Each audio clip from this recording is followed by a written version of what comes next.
il y a marqué comme ça dans un pasouk. On commence la parasha de Vayechi. Vayechi Yaakov beretz Mitzrayim sheva esrei shana vayim b'yimei Yaakov shnei chayav sheva shanim ve'arbaim u'me'at shana. Donc Yaakov il a vécu combien de temps? 147 ans. 147 ans. Mais le pasouk il nous dit quelque chose d'extraordinaire. Vayechi, combien de temps il a vécu Yaakov? 17 ans. Vayechi Yaakov beretz Mitzrayim sheva esrei shana. Où Yaakov il a vécu? En Égypte, 17 ans. Et le total de la vie de Yaakov, c'est 147 ans. Tous les méfachés se posent la question, le Zohar Kadosh, le Midrash, tout le monde pose la question. Mashma de ce pasouk-là, il ressort de ce pasouk que la vie de Yaakov, elle a duré 17 ans. La vraie vie de Yaakov, la vie, quand il était vraiment, vraiment heureux, Yaakov, c'était que pendant 17 ans. Le pauvre. 130 ans, la poubelle. 17 ans de vie. 17 ans, 17 c'est Gematria, valeur numérique. Tov. C'est bon, on est dans le bien. Donc là, on a une question extraordinaire. Comment ça se fait que Yaakov, il commence à vivre à l'âge de 130 ans? Et où il commence à vivre? En Égypte. Il faut savoir que l'Égypte, c'est pas très positif, c'est un peu, mais c'est même très négatif. Ça fait référence à l'impureté. L'Égypte, elle s'appelle Erva Taaretz. Ça représente la nudité, ça représente la touma, ça représente la galoute, l'exil, et ainsi de suite. Ça représente tout sauf quelque chose de positif. Et là, Rabbi Nathan, il vient avec une bombe atomique. Il pose une question à Rabbi Nathan, une question qu'on devrait tous se poser. Comment ça se fait que... On ne parle pas ici de Marcel, ok? On ne parle pas de Marcel ici. Marcel, il a vécu la fin de ses jours en Égypte, Sahalik, il était en pension complète, il s'est éclaté. Là-bas, il y avait des petits poissons, il les pêchait le matin, un bon matin dans le Nil, il s'est éclaté la panse. On parle de Yaakov Avinu ici. On parle du tzaddik. On parle de Ishtaim Yoshev-Alim. On parle de Tikkun Abrit. On parle de tout. On parle du symbole de l'Akdoucha. Et le symbole de l'Akdoucha, quand c'est qu'il a commencé à kiffer sa vie? En Égypte. Oh, quel kiff. Où c'est marqué? Vayechi, il a vécu. Comment on dit sur quelqu'un? Ah, celui-là, il a bien vécu, Baruch Hashem. Saha. Il sait bien. Baruch Hashem. Yaakov, Saha, où ça? En Égypte. 17 ans. Comment? Il vaut mieux. Donc on pose la question, comment ça se fait que Yaakov, il n'a pas profité de sa vie en Israël avant de descendre en Galoute? Et quand c'est qu'il a commencé à profiter de sa vie? En Égypte. Bon, maintenant, c'est la question à laquelle on va répondre à la fin du cours. Pour répondre à cette question, pour bien la sentir, on va ramener plein d'introductions, des trucs très sympathiques. On va commencer par la définition et, bien entendu, les conséquences du mot tristesse. Tristesse. En yiddish, l'ahsab, plus exactement la rasra, appelez ça comme vous voulez. Ou bien on peut qualifier ça comme notre quotidien parfois. Ça peut qu'on se lève le matin, pas avec une boule au ventre, avec 2 boules dans la gorge. Ça arrive. Pourquoi? Je ne sais pas. Pourquoi? Qu'est-ce que tu as? Je ne sais pas ce que j'ai. Il y a rien de spécial. Il y a rien de spécial, exactement, tu es vide. On va apprendre aujourd'hui, B'at Hashem, on espère que Hashem me donne les bons mots dans la bouche, à savoir combler les vides, parce que les vides, ils sont toujours là. On ne peut pas dire à un juif, tu sais, un jour, ça va s'arrêter. Un jour, tu vas être dans le paradis. Tu n'arriveras jamais au paradis. Le paradis, il est déjà ici, le paradis. Le bonheur, il est déjà devant tes yeux. Il faut juste savoir le découvrir. Il faut savoir que ce bonheur-là, il se trouve dans ce qu'on appelle la pénombre. C'est où tu tournes à droite ou tu tournes à gauche. C'est toi qui décides. Mais pour ça, il faut savoir comment travailler. Il faut avoir des conseils. Il faut avoir des hetzot. D'où on reçoit les hetzot, d'où on reçoit les conseils? Celui qui a terminé le chemin. Celui qui est à la fin du chemin. Celui qui est à la fin du labyrinthe. Il a passé le labyrinthe, il est à la fin du parcours. Lui, il est au bout, il te donne les conseils. Tourne à droite, tourne à gauche. Je ne comprends pas. Tais-toi, avance. B'at Hashem, on commence. Définition de la tristesse. Où on a vu la première fois, où le mot tristesse, il apparaît la première fois au monde. Où c'est que le mot tristesse, il est apparu de la première fois de l'histoire? C'est pas marqué dans la Torah. C'est pas marqué? Non, désespoir. Tristesse. Dans la première fois de l'histoire. Vekatsev, El Libo. Avant ça. Adam Arishon. Le mot tristesse apparaît dans la Torah à partir du moment où Adam Arishon, il a mangé de l'arbre. Il s'est paumé. Toujours la même blague, je suis désolé. Il s'est paumé, Adam Arishon, il a mangé de l'arbre, et là il a marqué comme ça, conséquence, tu vas manger le pain, ton pain, ouais, tu vas avec la rasra. tout ce qui va se passer, c'est avec la tristesse, tout va être dur, tout va être compliqué, tout va être difficile. La première fois que le mot tristesse il apparaît dans la Torah, c'est après la faute. Il faut savoir que il y a un lien extraordinaire entre la tristesse et la faute. C'est ce qu'on vient d'expliquer. Où c'est que la première fois de la Torah, de l'histoire, le mot tristesse apparaît, c'est après la faute d'Adam Arishon. Je pose une question. Je pose une question. Qu'est-ce qui pousse un juif à fauter? Comment l'Yetzirah il arrive? On va voir tout. Tout, le vide. J'ai envie de prendre la définition d'un bénissim, le vide. Quand tu es vide, c'est quoi être vide? C'est pas avoir la joie. Quand tu as la joie, tu es rempli. Tu as besoin de rien. Ah, j'ai pas besoin du téléphone, maman, laissez-moi tranquille. Je passe un mois avec ma femme. Non, c'est une blague. Non, je passe un mois avec mon épouse. Pourquoi? Tu es joyeux. Quand tu es vide, occupé, tu cours à droite, tu cours à gauche, tu es assis, mais tu cours. Il n'y a rien qui est. Tu es obligé, tu es hyper actif. Quand tu es vide, tu es obligé de faire quelque chose. Ou bien tu manges, ou bien tu fais une petite avéra, ou bien tu n'es pas dans l'espace. Tu es complètement déconnecté de la réalité. Donc qu'est-ce qui pousse à fauter, Mehmet? C'est un sentiment de vide. On a passé à la tristesse. Pourquoi? Parce que la joie, c'est quand quelqu'un est actif, quand quelqu'un a une ambition, on peut voir qu'il est joyeux. Une fois, il y a le Rav Boyer, il a donné une définition de la tristesse. Définition de la tristesse, manque d'ambition. Maintenant, j'ai pas d'ambition. À l'instant où je te parle, où je suis triste, ça veut dire que j'ai pas d'ambition maintenant. Alors qu'est-ce qu'on lui dit à cette personne-là? Ne t'inquiète pas. C'est pas parce qu'à 9h du matin, tu n'as pas d'ambition qu'à 10h15, il n'y a pas quelque chose qui va se réveiller en toi. Peut-être que tu es fatigué, tu n'as pas encore mangé ton petit déjeuner. C'est pour ça que tu es un peu rinçant, c'est tout. Tu vas prendre un petit café, tu vas te relever. À partir du moment où tu reprends ce qu'on appelle la pêche, l'ambition, la tristesse disparaît. Je résume. Le vide entraîne la tristesse. Ok? La tristesse amène à la Avera. Maintenant, je pose une deuxième question. Toujours dans le même kivun, dans le même sens. Qu'est-ce qui se passe après la faute? Non seulement c'est la tristesse qui te fait fauter, le sentiment de vide, mais qu'est-ce qui se passe? Quel est le sentiment du juif après la faute? Tristesse. Maintenant, il est joyeux, il a eu ce qu'il voulait. Qu'est-ce que tu racontes là? Non, après, Il a kiffé! Après, il y a le sentiment de. Ça dépend dans quelle faute. Il y a des fautes où tu ressens un vide après. Tu ressens un vide. Les fautes les plus tentantes, les désirs les plus Hachem Irachem, les fantasmes les plus extraordinaires. Tu dis ça, si je vais y arriver un jour, ça y est, j'ai refait ma vie, je suis arrivé au paradis sur terre. C'est dans ces fautes-là, Béhémet, qu'on ressent le Gehinnom. Quand c'est une petite faute, tu ressens une petite tristesse. Quand c'est une grande faute, quand c'est Hollywood qui se présente à tes yeux, là, comme ça, devant les yeux, oh là là là là là là. Oh là là là là. Oh là là. Après, c'est. Koltou, Vidgadal, Vidgadal, Shemer, Abba, Nigma, si pour on fait Kaddish sur toi. Tu ressens la race de ta vie. Comment je peux expliquer une chose pareille?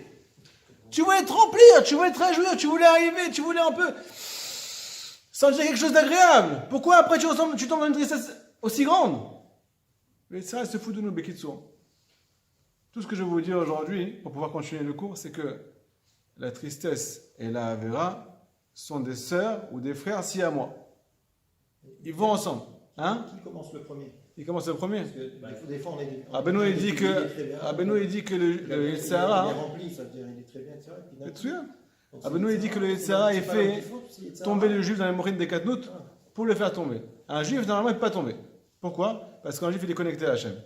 Comment maintenant un juif va trébucher? C'est quand le Yetzirah il vient, croche-patte comme ça, il tombe par terre. Là, déjà, il est énervé, il n'est pas bien. T'es pas bien? C'est là qu'on peut le faire tomber encore plus bas.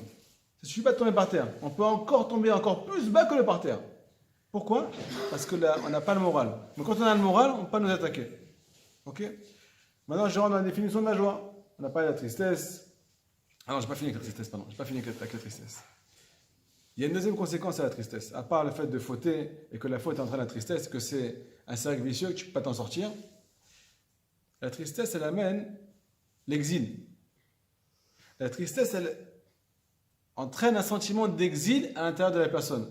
Tu peux être dans le plus bel hôtel, dans l'endroit le plus agréable du monde. Si à l'intérieur tu es triste, tu es en exil. Pareil à l'inverse. Si jamais tu es joyeux, tu peux être en tôle et être joyeux.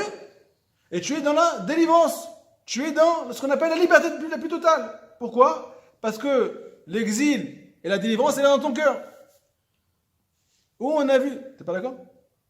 Si, mais. T'as pas intérêt à pas être d'accord. Toujours de jouer en prison. Comment? On va voir un. Attends, tu me laisses finir mon cours, s'il te plaît? C'est moi qui dis. C'est moi qui dis. C'est moi qui lève le doigt, c'est moi qui dis. Et tu jouais intérieurement. La délivrance, elle est là. C'est ton cœur qui va te connecter au bonheur ou bien te déconnecter du bonheur. Maintenant, on a dit que l'exil et la tristesse, elles ont aussi un rapport très fort. Elles sont connectées l'une à l'autre. Où on voit ça? Où on voit que la tristesse entraîne l'exil? Vous avez une idée ou pas? La tristesse. Entraîne l'exil. Où c'est marqué dans la Torah? Et bah avec les explorateurs.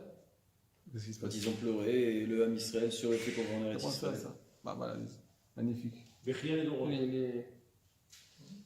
Extraordinaire. Rabbi Abraham, il dit, les explorateurs, ils ont commencé à pleurer. Allez, Choban Bet Hamikdash, Tisha B'Av, tous les ans, cérémonie, tout le monde est assis par terre. Mes enfants, ils étaient assis par terre cette semaine, ils étaient en train de jouer tout ça. Ils disaient, on dirait Tisha B'Av. Pourquoi? Parce qu'on est assis par terre. Un peu plus au début de la Torah, hein, on peut voir que la faute a entraîné l'exil. Ok? La faute elle-même, elle a entraîné l'exil. Avec Adam Arishon. Quand Adam Arishon il a fauté, qu'est-ce qui s'est passé? Nous, ses enfants, on était inclus dans l'âme de Adam Arishon, on est des parties de l'âme de Adam Arishon. Puisque lui, il a fauté, nous, on paye des pots cassés. Ça fait maintenant plus de 5700 et quelques années qu'on est en exil. Pourquoi? On vient réparer sa faute. On vient réparer sa faute. Donc la faute elle-même, elle a entraîné la tristesse, elle a aussi entraîné l'exil. Donc on résume. Les deux conséquences de la faute, c'est la tristesse, petit 1, petit 2, l'exil. Maintenant, nous, on veut trouver une solution. On ne veut pas être à ça. On est des kiffeurs. On veut nous aussi vaïri, pas en Égypte. On va voir si c'est possible de sortir d'Égypte. Peut-être oui, peut-être non. Il y a peut-être que non, peut-être que non. On va voir. Maintenant, on passe à la joie. On peut faire une petite pause, on passe à la joie, c'est bon? Ouais? Ouais, c'est. La joie, c'est quoi la joie? La joie est marquée dans la Gemara. Ashrina lo shora betoch atzvut. La présence divine ne siège pas quand il y a de la tristesse. Ça veut dire que tu peux être en train d'étudier la Torah. Il n'y aura pas de Shrina. Tu ne vas pas sentir l'image d'Akadosh Baruch Hu. Tu vas prier. Ah, puis il m'a saoulé celui-là. Oh là là. Et puis, il faut que je sois à l'heure. La telle prise. Tu pries pas. Il n'y a pas Akadosh Baruch Hu. Tu n'es pas connecté. Tu es à l'ouest, tu es. Tu peux tout faire. Même des mitzvot. Même l'étude de la Torah. Talmud Torah Keneget Kulam. Mais être déconnecté de la Shekhina. Pourquoi? Parce que tu as le cœur fermé. Tu n'es pas dans la joie. C'est extraordinaire. D'ailleurs, la halakha à la base. Vas-y. À la base, on n'a pas le droit de prier si on n'est pas avec la concentration. Si on voyage, etc., on est fatigué du voyage, etc., on n'a pas le droit de prier. Aujourd'hui, c'est plus cher. Aujourd'hui, parce qu'on ne se concentre jamais. C'est pour ça qu'on doit toujours être joyeux, même quand on n'arrive pas. C'est sûr que. Aujourd'hui, pour pouvoir rentrer, pour pouvoir commencer à mettre un pied devant l'autre, ça commence par la joie. Là, tu as un peu de shrina, pas de shana, un peu de lumière qui rentre en toi. Là, tu peux commencer à ouvrir le livre de prière, tu peux commencer à ouvrir la Gemara. Là, tu peux commencer la journée. Sans ça, attends, ne brûle pas la première étape. Donc, la joie, c'est quoi la joie? C'est la présence divine. Il y a un passage qui dit Oz, vehedva bimkomo. La puissance et la joie sont à l'endroit où Hachem se trouve. On peut poser la question, on peut tous se poser la question à nous-mêmes. Est-ce que je suis proche d'Akadosh Baruch Hu ou je suis loin d'Hachem? La réponse, elle est qu'on ne pourra jamais savoir, Bémet. Comme ça, Benoît dit. Mais, il y a un tout petit indice. C'est l'indice le plus fort. Si jamais tu es dans la joie, tu es à côté de lui. Parce qu'il y a marqué Oz vechet vabim komo. Si jamais tu es loin de lui, ça veut dire que tu es dans la tristesse. Ou bien dans le manque de joie. Chacun sa définition. C'est pour ça que tu ne le sens pas. Si tu es dans la joie, tu es obligé de le sentir parce que lui, Hachem, exactement la Shrina, c'est la joie en excellence. Donc quand tu vas savoir si tu es dans le bon chemin ou pas, c'est pas forcément quand tu vas te comporter comme il faut. C'est quand tu vas commencer à te réjouir, à apprécier ta vie et à apprécier ce qui se passe et à accepter tes épreuves. Après, tout va prendre un sens extraordinaire. Toute ta Torah, toutes tes mitzvot. C'est la base. C'est la malchoute, c'est la royauté. À part ça, il faut savoir que de même que la tristesse et la faute amènent l'exil, à l'inverse, la joie amène la délivrance. Marqué dans le Passouk, Vesimcha Tetseu. Comment le peuple d'Israël va être délivré? grâce à la joie. C'est un pasouk mefourash. Il y a toute une Torah dans l'écoute moral qui parle de ça. Torah Kavdalet. C'est que grâce à la joie que le juif se libère et qu'il arrive à tout faire. C'est que grâce à la joie. Je ne vais pas dire, je ne suis pas en train de rentrer dans. C'est pas une réflexion ce que je vais faire maintenant. Mais vous connaissez la chanson. C'est une mitzvah gdola d'Yod Besimcha. Tamid. C'est une grande mitzvah d'être dans la joie tout le temps. Alors tout le monde pose la question d'où on sait que la joie c'est une mitzvah et ainsi de suite. Et il y a quelqu'un qui a transformé cette chanson que j'aime beaucoup et que je respecte, juste pour petite réflexion gentille, constructive. C'est une très grande joie d'être tout le temps en train de faire une mitzvah. La chanson a été transformée, ok? La parole a été transformée, ok? Alors j'ai pas compris au début. C'est une très grande joie d'être tout le temps très grande joie d'être tout le temps en train de faire une mitzvah, c'est vrai? Mais ce que Rabbeinu il veut dire, c'est pas du tout ça. C'est que c'est une très grande mitzvah d'être tout le temps dans la joie, c'est l'inverse. Pourquoi Rabbeinu il dit pas comme le chanteur? Encore une fois, je critique pas, juste construire et expliquer quelque chose. Le chanteur, il a fait ça pour. Il a copié. Qui faisait sa chanson. Bon, écoutez. Non, c'est pas C'est Yagon. un artiste. Alors écoutez. Ça l'amène où, ça l'amène. Écoutez. Tout simplement, c'est que la joie, c'est la source des mitzvot. La shrina s'appelle simcha. La shrina, la présence divine, s'appelle simcha. Ok? Si jamais tu n'es pas connecté à la présence divine, tu n'as même pas, ta mitzvah, elle est loin de toi. Tu es complètement déconnecté de la base des bases. Le fait de faire un acte, c'est un acte sans âme. Tu n'as pas l'âme des mitzvot. Donc tu ne peux pas dire maintenant c'est une très grande joie d'être tout le temps dans une mitzvah. C'est pas possible. Parce que si tu n'as pas la joie, tu n'as pas la mitzvah. Tu n'as pas commencé, tu n'es pas connecté. Tu ne prends pas la chaîne dans les bras encore. Vous avez compris comment ça se passe ou pas? C'est pour ça que si tu as la joie, tu peux commencer à sortir de ton exil. Donc, tristesse égale exil, égale avera. Joie égale présence divine, égale Géoula, égale Gan Eden. Abim Melkel, il pose une question. C'est quoi? On peut voir que maintenant, quelqu'un qui fait des bêtises, l'alcool, la drogue, et ainsi de suite, il est rempli de joie. Tu lui parles, il n'est pas là. Tu connaissais, ouais, vous connaissez. Tu peux pas, tu n'as personne à qui parler. Alors c'est ça la joie ou c'est pas ça la joie? Non, c'est pas ça. On va donner aujourd'hui la vraie définition de la joie. C'est quoi la joie que Rabbeinu y parle? C'est quoi la joie que la Torah elle attend de nous? Il ne faut pas avoir besoin de ça pour être joyeux, sinon ça ne sert à rien. C'est vrai. Pourquoi ça sert à rien? Il est joyeux parce qu'il est. Attends, il est joyeux, laisse-le tranquille, laisse-le faire une petite pause. Il a trop de soucis sur la tête. Oui, mais justement, la joie, elle t'amène à Yeshuvada, à une conscience de ce que tu fais. Alors que quand tu prends de la drogue et de l'alcool, etc., tu vas pas avoir conscience de ce que tu fais. C'est pas de la vraie joie. Voilà, Non seulement tu n'as pas conscience, en plus. C'est Afkat de la joie. C'est de la. Pourquoi? Poudre de joie. C'est pas ça, c'est quelqu'un qui. C'est la voûte décorée. Tu vas voir, tout ce que vous dites maintenant, ça on va le retrouver dans les mots. Tout ce que vous dites. Toutes les paroles que vous avez dit, on va le retrouver dans les mots. Alors, je rajoute encore un petit truc. C'est que c'est pas de la joie parce que tu fuis tes soucis en fait. Voilà. Ça, c'est pas la joie. Tu t'enfuis. Ouais, tu t'enfuis. Tu t'enfuis ou tu t'enfuis? Hein? C'est que c'est pas ça la joie. Ah non, c'est pas ça. C'est pas ça que nous on cherche en tout cas. Je vais passer à la leçon numéro 23 du Likutei Moharan, dans le deuxième Chelek. Rabbeinu il donne la vraie définition de la joie. Il ramène une petite parabole. C'est la parabole du tzaddik. Bon, apparemment, si c'est une parabole qui lui, il a ramenée, il faut s'arrêter un petit peu pour comprendre ce qui se passe ici. C'est l'histoire de plusieurs copains qui ont commencé à faire une danse agitée, très, très, très, très agitée. Ils ont commencé à tourner en rond à 200 à l'air, comme ça. À 200 à l'heure, ils tournent en rond. Et là, d'un coup, tous les copains, ils s'arrêtent. Ils voient sur le côté, il y a quelqu'un qui est assis. Lui, il n'est pas rentré dans la danse. Amshen, Tisha B'Av. Il le regarde, il fait comme ça. Vous connaissez les gens qui ne veulent pas danser? Tu le regardes, et il continue à danser, ma vache de sang, là, comme ça, elle tourne. Et là, d'un coup, il s'agit, il dit, à 3, on le chope. À 3, on le chope, on le fait rentrer dans la ronde. Ok? À 3, tout le monde nous saute dessus, on le fait choper dans la ronde. Là, il commence, il danse, il comme si de rien n'était. Et d'un coup, schlac, il attrape. Qu'est-ce qu'il fait, le mec? Il se débat, laissez-moi tranquille, arrêtez, laissez-moi. Il veut pas rentrer dans la ronde. Ils l'ont tellement forcé à rentrer, ils ont tellement dansé avec lui. Lui, au début, il crie, il dit, mais c'est moi, j'appelle la police. Mais à la fin, il a commencé lui-même à s'imprégner, il s'est laissé, entre guillemets, embaumer, il s'est décontracté. Mais il n'avait pas le choix, il l'a attrapé par le cou. Okay, il l'a attrapé par le cou. Et là, il a commencé à être joyeux lui aussi. Benoît lui dit, c'est exactement ce qui se passe dans notre vie. Quand on est joyeux, ça fait référence à la danse, ça fait référence à la ronde. Alors notre tristesse, elle est assise sur le bas-côté. Elle ne veut pas nous accompagner. Écoutez la définition de la joie.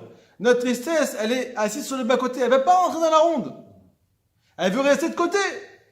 Il y a une résistance à la tristesse de rentrer dans l'ambiance. Vous avez jamais remarqué? C'est naturel même. Ça veut dire que quand tu danses, ou quand tu es Bessimcha, tes problèmes ils sont dans le côté. Tu les oublies momentanément. C'est ça le truc aussi. Ça veut dire qu'ils sont momentanément de côté. T'es Bessimcha, toi. Donc qu'est-ce qui se passe? On a gagné et rien gagné. Parce que quand on va arrêter le mariage, quand on va revenir à la maison, chérie, c'était bien? Je t'ai bien amusé ce soir? C'était bien ou pas? Pourquoi tu fais la tête? Je dis ouais, c'était génial. Je dis, pourquoi? C'est génial, pourquoi tu fais la tête? Je dis mais t'es jamais content. Tu t'es éclaté comme un fou avec tes copains. Tu rentres, moi tu fais la tête. Qu'est-ce qui s'est passé? Il s'est vraiment éclaté ce bonhomme. Il s'est amusé comme un fou. Il a mis l'ambiance. Il a réjoui Khatan Vekala. Mais quand il rentre à la maison, qu'est-ce qu'il retrouve? À part sa femme, ses soucis. Il retrouve ses soucis. Et là, qu'est-ce qui se passe? Il refait la tête. Donc en fait, la joie, c'était pas une vraie joie. C'était quelque chose de temporaire. C'était une fuite. Pourquoi maintenant la joie, pourquoi la tristesse maintenant, elle n'arrive pas, elle ne veut pas entrer dans la joie? Une question de base. Pourquoi maintenant le côté tristesse? Pourquoi le souci, il ne va pas se mêler, se fondre, s'annuler et se transformer en joie? Pourquoi il veut rester sur le côté? Pourquoi il dit laisse-moi tranquille maintenant, tu arrêtes de me prendre la tête maintenant? Le dit Rabbi Nachman de Breslev, réponse extraordinaire. Pourquoi la joie ne veut pas s'annuler, ne veut pas se transformer? Pardon, pourquoi la tristesse ne veut pas se transformer en joie? Le dit Rabbi Nachman dans l'écoute Moran, leçon numéro 48. On est passé de la leçon numéro 23 à la leçon numéro 48. Ok? Le dit Rabbi Nachman au nom du Zohar, la tristesse, elle fait référence au Sitra Ahara, à la Touma, à l'impureté, à la pénombre. De ce fait, conséquence, le Zohar nous dit qu'Akadosh Baruch Hu haït, pas haït la tristesse. Il la déteste. C'est la chose la plus détestée par Akadosh Baruch Hu. C'est pas la faute, c'est la tristesse. Pourquoi? Parce que la Zout fait référence au Sitra Hara, au côté du mal, au côté impur. De là, nous dit Rabbi Nachman dans la leçon numéro 23. Pourquoi ta tristesse, elle ne veut pas se mêler et se transformer dans la joie? Pourquoi elle ne veut pas s'annuler? Parce qu'elle fait référence au côté du mal. Et le côté du mal ne veut pas s'annuler à la Gdusha, qui fait référence à la joie. Il ne veut pas être kissé les tov. La tristesse, la zout, l'impureté ne veut pas s'annuler à la joie parce que c'est la Gdusha. Le mal, il veut rester mal, il ne veut pas se transformer en bien. Donc on a ici une guerre intérieure entre le mal, entre l'impureté et la pureté. Et la Gdusha, d'Israël. Qu'est-ce qu'il dit à nous? Tu sais quoi la véritable joie? C'est quand tu prends ta tristesse, tu la prends par les oreilles et tu la transformes en joie. Ça, c'est la vraie joie. Tu la fais rentrer balkocha dans la danse. Tu la fais danser elle aussi. Tu vas voir qu'à un moment, elle va se lâcher, elle va lâcher, elle va baisser les bras. Ça y est. Prenez-moi, je me rends. Ok? C'est ça la véritable joie. Vous avez compris? Ça répond à ta question, hein? C'est pas une fuite, c'est pas une étape. On veut annuler, on veut transformer les choses. Le Baal Tanya, il dit Itaron Naor Me'achosher. La lumière, elle a beaucoup plus d'impact et beaucoup plus de force quand elle vient de la pénombre. Quand maintenant tu transformes ta tristesse en joie, c'est beaucoup plus fort que si jamais tu étais dans la joie et on t'a rajouté un petit truc. Tu as transformé le mal en bien. Tu l'as même retourné. Tu l'as transformé complètement. C'est le kavod d'Akadosh Baruch Hu. Parce que tu as annulé le mal. Maintenant tu fais la guerre contre le Srara. Tu lui rentres dedans, tu le transformes, tu fais tikkun olam. Tu es en train de tout réparer maintenant. Alors quelqu'un par exemple, il n'a pas gagné le loto. Il va acheter plein de trucs, Imaginons, il peut pas. Ça, il peut pas, ça, il peut pas. Donc du coup, ça provoque des soucis. Enfin, pas des soucis, mais lui, ça le provoque. Il est Il frustré. a des envies, il est frustré. Donc, comment maintenant ces soucis-là peuvent disparaître à travers la joie? Parce que vous dites que la joie, elle doit être tellement puissante qu'elle doit Question faire extraordinaire. Zéro, comment faire? C'est ça? Question extraordinaire. Tu veux dire en fait que la joie elle va réparer les problèmes d'argent? La joie, normalement, elle doit réparer, pas que les problèmes d'argent, de tout, mais ok, en l'occurrence, l'argent. Quelqu'un qui est pas riche, il peut pas s'acheter ce qu'il veut quand il veut, où il veut. Ok. Quelqu'un qui est Je riche. vais te donner une petite réponse. Ah, mais il faut le développer, ouais. Ezeu Ashir, Asama Bechelko. C'est mamash, juste une phrase, mais il faut la développer cette phrase. Qui c'est le riche? Pose la question. Mais quelqu'un qui est pas riche, il ne peut pas s'acheter ce qu'il veut. Il ne peut pas s'acheter sa Lamborghini, il ne peut pas partir à Elat quand il veut. Le mec, il est sans taux, il ne peut pas faire ce qu'il veut, il ne peut pas s'acheter ce qu'il veut. Comment tu veux qu'il arrive à la joie?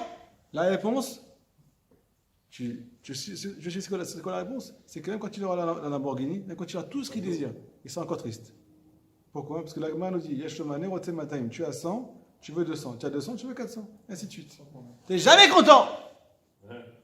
Pas con, si jamais tu es content, même quand tu n'as pas ce que tu veux, tu es tout le temps content. Donc en fait, il faut être joyeux de ce que tu as pour être content. Ça n'a pas de fin. Ce monde-là, il dit comme Vina, c'est comme de l'eau salée. On a parlé de danse. On a parlé de transformer la tristesse en joie. Transformer ce qu'on appelle la pénombre, qui fait référence à la tristesse, en lumière. Est-ce que vous savez qui a dansé en Égypte? Quel était le premier Breslev qui arrivait en terre d'Égypte? Yosef. Et les vies, Hein? et les vies. Non, les Lévites, c'est pas Breslev. Non, c'est une blague, c'est une blague. Qui est le premier Breslev? T'imagines, avec une petite kibba blanche comme ça? Kibba blanche, parmi les Égyptiens. Je dis, mais qu'est-ce que tu fais, toi? Tu fais tâche dans le décor. Qu'est-ce que tu fais ici? Qui était le premier danseur qui a fait un petit break, qui a fait un petit... Hein? Yosef. Il était roi d'Égypte. En plus, il était roi d'Égypte, en plus. Yosef, non seulement il est descendu en Égypte, mais en plus, après, il est parti dans la prison d'Égypte. Ça veut dire qu'il n'est pas seulement dans l'Égypte, il n'est pas seulement dans l'étroitesse, il n'est pas seulement dans la pureté. Yosef est Ketola. Il est Ketola. Il est dans la pénombre des pénombres. La pénombre, c'est l'Égypte. Il est dans la prison d'Égypte, il est dans la pénombre des pénombres. Qu'est-ce qu'il nous dit, le Midrash? Le Midrash, il nous dit que Yosef, à Tzadik, était Ish Matzliach. C'était un homme qui réussissait. Imagine un homme qui réussit en prison. C'est un macro celui-là ou quoi? Qu'est-ce qui s'est passé? C'est un macro. Il réussit en prison. C'est pas possible. Non. La définition, c'est que quoi? Yosef, il était tout le temps dans la joie. Le Midrash, il dit que Yosef, il était Mefazer ou Mekarker. Mefazer? Ouais. Ouais, c'est ça. Mekarker aussi? Ouais. Yosef, il était en train de danser dans la tôle. Il est dans un puits. C'est pas une maison de prison d'aujourd'hui avec des barreaux. Hein. C'est un trou. Comme ça, un trou. Et lui, il danse. Il était sous terre et il danse. Et qu'est-ce qui s'est passé quand il a dansé en Égypte? Il est devenu roi d'Égypte, comme dit Abel Malkiel. Roi d'Égypte. Roi sur les Égyptiens. Dans nos mots à nous, la Torah c'est une Torah de vie, roi sur l'impureté, parce que l'Égypte c'est l'impureté. Yosef le tzaddik, il est devenu roi en Égypte sur l'impureté. Pourquoi? Parce qu'il était dans la joie. Parce qu'il a dansé, où il a dansé Yosef? Dans le sitrara. Il a dansé dans le mal, il a dansé dans la pénombre, il a dansé dans l'étroitesse, dans la tristesse. Et l'Égypte, ça fait référence au mal, ça fait référence au rat, à la Zvout, au Znout, à Shemishmor, à tout ce que vous voulez, sauf du bien. Yosef, il s'est mis à danser là-bas. Vous vous rappelez de la danse ou pas? Vous vous rappelez du Mahol? Yosef, il a commencé à danser là-bas. Yosef fait référence à la joie. Rabbeinu dit dans les Sefer Hamidot, celui qui est joyeux, il réussit. Comment Yosef a réussi? Parce qu'il était joyeux. Où Yosef a réussi, il n'a pas pris le titre de prince, de roi en Israël, en Égypte, parce qu'il était joyeux en Égypte. Tu comprends comment ça se passe ou pas? Tu commences à faire les connexions? On continue. Il y a marqué, dis-moi, les Myria chez la Hani, Akadosh Baruch Hu m'a envoyé ici pour vous nourrir. C'est une grande réussite. Il a nourri tout le peuple d'Israël. Je ne dis pas ce qu'il y a marqué dans la Sphère Madoshim là-dessus. On n'a pas le temps. Il y a plein de choses. D'où on voit que Yosef, le tzaddik, qui fait référence à la joie. Et que c'est lui qui nous guide quand on est en Égypte, quand on est dans l'étroitesse. Mais quand Yosef, il a retrouvé ses frères pour la première fois, vous savez, comme vous le savez, Yosef, il a été vendu par ses frères. Imaginez-vous la crasse. Quelqu'un qui se fait vendre par son frère. C'est pas qu'il se fait vendre par un voyou, par un brigand. Il se fait vendre par ses frères. Et un beau jour, par les tzadikim en plus. Ça, tu comprends rien. Tu as encore plus de questions que si c'était un voyou qui t'avait vendu. Et là, qu'est-ce qui se passe quand il les retrouve? Non seulement il n'en fait pas la tête, il va pas se venger. Il leur dit, hâtez-vous, ne soyez pas tristes. Quand Yosef il retrouve ses frères, après des années, les premiers mots qu'il leur dit, ne soyez pas tristes. Rabbi Nathan il dit que cette rencontre entre Yosef et ses frères, ça fait référence entre la rencontre entre les Juifs et le tzaddik. Yosef c'est le tzaddik. Et les frères de Yosef, c'est le peuple d'Israël. Quand on fait la rencontre avec Yosef, ça veut dire qu'on est en rencontre avec le tzaddik. Qu'est-ce qui se passe quand on fait la première fois la rencontre avec le tzaddik? Je ne sais pas si vous avez déjà vu ce qui se passe en dehors de la taille d'Israël. Il y a des danses, il y a des chants. Il dit, qu'est-ce qu'ils ont ceux-là? Ils n'étudient pas la Torah, c'est des malades. Des batanim ceux-là. Ils font rien en vie, ouais. Première chose qui se passe, c'est vous, on arrête la tristesse. Ça, c'est la rencontre, c'est la première rencontre. Ok? Maintenant, à part ça, marqué hein, dans les côtés moraux, que les tzadikim, ils s'appellent Ish, je vais vous dire tout de suite, Ish Asharu Arbo.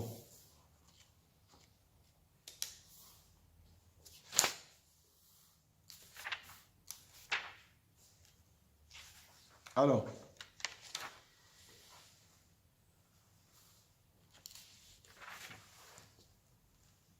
Manigé Ador, il s'appelle Ish Asharu Arbo. Les dirigeants de la génération, il s'appelle un homme qui a du souffle. Enfin, j'ai un copain, il faisait beaucoup de sport, il faisait beaucoup de musculation, il a été faire un test d'effort. Et celui qui a fait le test d'effort, il n'était pas très religieux. Il a dit il est sportif le rabbin, il a du souffle le rabbin, il a une bonne saturation, c'est extraordinaire tout ça. Il dit quoi, les religieux, ils mangent des boucases, ils font pas de sport, donc ils ont du mal à respirer, tout ça. Il était surpris de voir un juif religieux qui a un bon souffle. Et là, on nous dit que le tzaddik, il a du souffle. Ish Asher ou Arbo. Qu'est-ce qu'on s'en fout que le tzaddik, les dirigeants de la génération, sont des gens qui ont du souffle. Le dire Rabbi Nachman de Breslev, c'est très important ce qui a marqué ici. C'est pas pour rien qu'on te dit que le tzaddik, il a beaucoup de souffle. Le dire Rabbi Nachman qu'avec le souffle, on peut ou éteindre un feu, ou bien rallumer un feu. De quel feu on parle? On parle du feu intérieur. On parle du feu qui est à l'intérieur de nous. On parle de la flamme. On parle de la flamme qui est dans notre cœur. Des fois, cette flamme-là, elle a été éteinte. Par quoi elle a été éteinte? Par la poussière. Par la poussière. C'est quoi la poussière? C'est l'exil, frérot. C'est l'exil, c'est les soucis, c'est la pénombre, ainsi de suite. Cette flamme, comment la braise elle a été éteinte? Quand tu mets un petit coup de poussière dessus. Tu mets de la cendre dessus, c'est fini. La braise elle s'éteint. Comment tu vas rallumer la braise? Avec le soufflet. Quand tu viens comme ça avec le truc, ouais. Ou ça, ou bien si tu n'es pas assez équipé, tu prends le papier le carton du mangal et tu fais comme ça. Ok?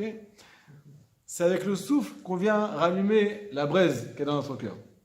Le dit Rabbi Nachman de Breslev, le peuple d'Israël, il s'appelle Liba. Il s'appelle le cœur du monde. Le tzaddik qui vient souffler sur notre cœur pour rallumer la flamme qui a été éteinte. C'est lui qui vient rallumer la joie qui a été perdue, qui s'est égarée à cause de nos fautes. Ce qui veut dire en deux mots, à part ce que tu as demandé tout à l'heure, celui qui est lié à quelqu'un qui donne une Torah, qui te mène à la joie. C'est quoi la joie? On a dit c'est l'âme de la Torah. Donc quelqu'un qui te mène à l'âme de la Torah pour pouvoir appliquer la Torah. Pas que dans la joie, pas dans la joie. Pour pouvoir appliquer la Torah, pour pouvoir commencer à appliquer la Torah. Tu n'as pas commencé encore. Là, tu peux commencer à être dans la joie. Pourquoi? Ne cherche pas à comprendre pourquoi. Parce que, l'écho de la sophite, quand tu commences à être lié à Yosef, on arrive à la rencontre entre Yosef et ses frères. Hâtez-vous, on arrête la tristesse tout de suite. Avant tout, on arrête la tristesse. D'ailleurs, dans la Torah 48 que tu as cité, Rabbeinu il dit que Hachem il a eu la tristesse pour celui qui se rapproche d'Hachem. Le tzaddik, il va nous aider à trouver la joie. Mais comme dit Rabbi Abraham, à chaque fois qu'on parle de ce sujet-là, le tzaddik il t'aide à retrouver la nekuda de tzaddik qui est en toi. Quand tu es connecté au tzaddik, tu es dans la joie. Mais il faut savoir que même chez toi, il y a un tzaddik. Et comment tu fais découvrir que toi, tu es un tzaddik? C'est quand on va regarder le bien qu'il y a en toi. Qui c'est qui regarde le bien qu'il y a en toi? Qui c'est qui sait bémet faire le tri entre le bien et le mal qu'il y a en toi? C'est celui qui est proche d'Akadosh Baruch Hu. Il a du recul. Il sait très bien qui tu es, bémet. Il sait très bien regarder l'essence. Il sait que avant d'être un corps, tu es une âme. Comment il s'appelle Yosef? Qu'est-ce qu'il a marqué dans le Pasouk? Yosef, Yosef Aya Ben Shvaesre Shana. Yosef, il avait 17 ans. Avant de descendre en Égypte, oh purée! Avant de descendre en Égypte, Yosef, il avait 17 ans. C'est quoi 17? C'est Tov. Yosef, il est connecté au Tov. Avant de descendre en Égypte, mais qu'est-ce qu'on s'en fout quel âge il avait avant de descendre en Égypte? Yosef, avant de descendre dans la pénombre, il faut qu'il soit accompagné d'une vision positive. 17, le Tov. Ça ne peut pas descendre là-bas. Et encore plus que ça, il ne peut pas sortir de là-bas. Il ne peut pas sortir d'Égypte si lui, il n'est pas connecté au bien. C'est quoi le bien? C'est la Shrina. On va à la fin du cours qu'il y a marqué 2 fois 17 dans la suite du Pasouk, dans le premier mot du Pasouk. Donc, qu'est-ce qui se passe en fait? On a besoin d'être connecté à Yosef qui sait voir le bon en nous. C'est quoi le bon en nous? C'est la partie de tzaddik qu'il y a à l'intérieur de chacun de nous. À partir du moment où on va retrouver notre vraie identité, qu'on est des vrais tzaddikim, parce qu'on est en l'an 2020 Hashem Yerachem, et parce qu'on continue à faire la Hashem, là on va se réveiller, et on va retrouver Akadosh Baruch Hu. Quand on va retrouver la Nicolas tzaddik en nous. Ok? Maintenant, on arrive à la réponse finale. On a posé la question, comment c'est que Yaakov il a vécu sa pension complète en Égypte et là-bas il a kiffé. Il va être attaché à Yosef. Premièrement, il était attaché à Yosef. Je sais bien ce que tu dis. C'est bien ce que tu dis. Bon, je te le dis maintenant parce que tu me cherches. Le Balatourim, écoutez le Balatourim. Écoutez, Bémet, c'est une citation que j'ai eue. Le Balatourim, il dit que Vayechi, il donne plein de combinaisons sur le mot Vayechi. Il dit le Balatourim, une des combinaisons du mot Vayechi, c'est Gematria, valeur numérique, 2 fois 17. C'est quoi ces 2 fois 17? 17 ans. Écoutez, messieurs, écoutez, c'est des perles qu'on vous dit là. C'est quoi Vayechi? C'est Gematria, 2 fois 17. 34. Pourquoi? Il dit le Balatourim, les 17 ans de Yaakov en Égypte et les 17 ans de Yosef avant de descendre en Égypte. Et bon, comment Yaakov il a commencé, il a réussi à vivre en Égypte une belle vie dans l'exil? Vayechi, avec les 17 ans d'avant, avec les 17 ans de Yosef. C'est grâce à la bonté, au bon regard de Yosef, grâce à Yosef, grâce au tzaddik qui regarde le bon, qu'il a réussi à descendre en Égypte et même là-bas, vivre. Qu'est-ce que nous dit la Torah ici? Que Yaakov il a vécu 17 ans en Égypte. Un tzaddik qui ne vit pas dans le mal. Il n'arrive pas à vivre, à être bien dans le bien-être dans le mal. Non, mais quand tu es accompagné de la bonne vision des choses, quand tu sais que ta mission dans ce monde, c'est de dévoiler Hachem dans la pénombre, en Égypte, de transformer la pénombre en lumière, de transformer l'exil en délivrance. C'est comme ça que tu peux commencer à vivre même dans l'exil. Vayechi Yaakov le tzaddik, il arrive à vivre même en Égypte. C'est ça que la Torah veut nous dire. C'est que même là-bas, le tzaddik, quand il sait regarder les choses, il arrive à vivre. Non seulement ça. Nous dit Rabbi Nathan, la mission d'Avot HaKadoshim dans ce monde, Avraham, Isaac et Yaakov, c'était de dévoiler la royauté d'Hachem. Mais pas que au Beth Midrash. Dans le monde entier.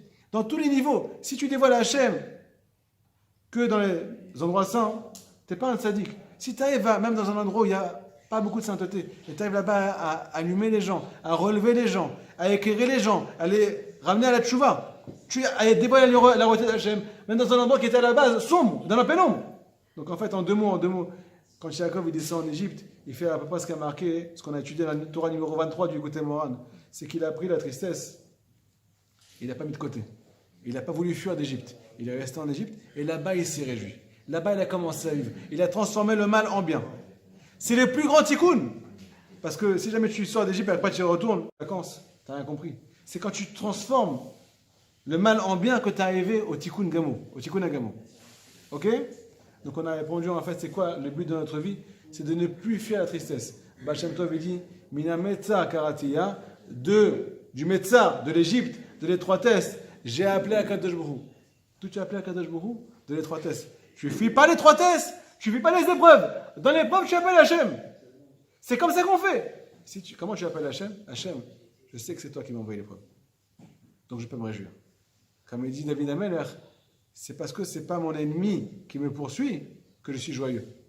C'est mon fils Avshalom qui m'a poursuivi et qui a voulu m'atteindre. C'est pour ça que je reste joyeux. Misement le David. Je peux même, quand David Ameler il a fait un télim sur le fait que Avsham il a poursuivi, il a dit misement à David, la Gemara demande, vas-y misement à David. tu commences à chanter, ton fils veut te tuer, tu commences à chanter. C'est tombé sur la tête ou quoi? Il dit à Abinatan, explication. David Omer, il a dit, c'est mon fils qui me poursuit, c'est mon fils qui va me tuer, c'est pas mon ennemi. Si c'est mon fils qui me poursuit, il va pas me faire de mal. Il a vu le bien dans le mal. Il a su vivre dans la galoute, dans l'exil, avec des yeux positifs. Avec les yeux positifs. Il a besoin de Yosef, 17 ans, Tov, et ainsi de suite. C'est comme ça que tu peux en deux mots, on ne cherche pas à sortir d'exil. On ne pourra pas sortir d'exil. Akadosh Baruch Hu, il a décidé que la génération elle est difficile, qu'on est dans une pénombre, que Bémet, chacun a ses difficultés. Aujourd'hui, j'ai parlé à une personne, Hachem Mishmor, chacun il sourit aujourd'hui, ouais. Tu souris, toi aussi tu souris. Mais on ne sait pas ce que chacun tient dans sa valise. Et on ne veut pas savoir, parce que sinon on va être terrorisé peut-être. Chacun vit des épreuves. Ok, chacun a ses petites épreuves. Comment on arrive à être sur nos deux pieds, malgré nos épreuves, on ne sort pas d'exil, on s'est transformé notre exil en Gan Eden, grâce à une vision grâce à la vision qu'on a citée aujourd'hui. Vayechi Yaakov, Gematria, 17 ans en Égypte et 17 ans de Yosef. Il arrive à 17 ans en Égypte, il arrive à vivre en Égypte grâce aux 17 ans de Yosef, grâce à la Tov, au Tov de Yosef. Hazak Baruch.